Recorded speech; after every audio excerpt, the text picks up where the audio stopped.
Mercedes Sprinter enjektörümüz sarmış. Bayağı bir kişi uğraşmış, çıkaramamış. Şimdi yeni aldığımız aparatımızla bir deneme yapacağız. Havayı açalım usta, deneyelim.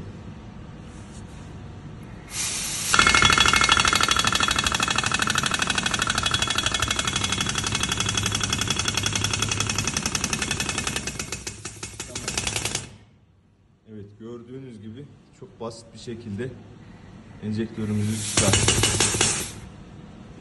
Teşekkürler. Hadi geç.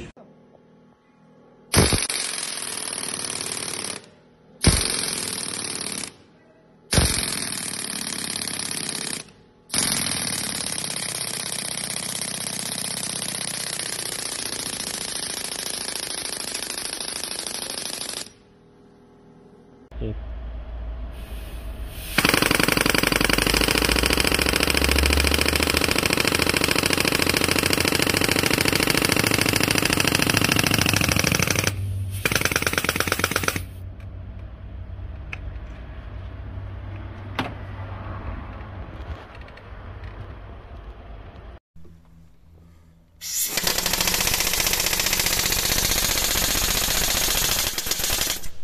Vai izlezam sneg повтук.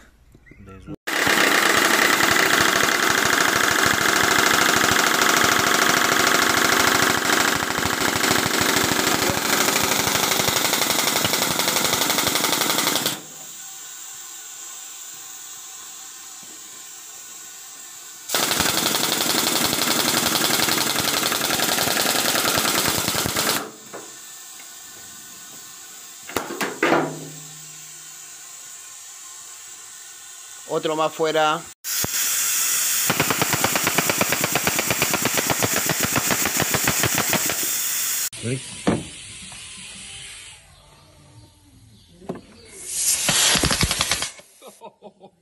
Voy.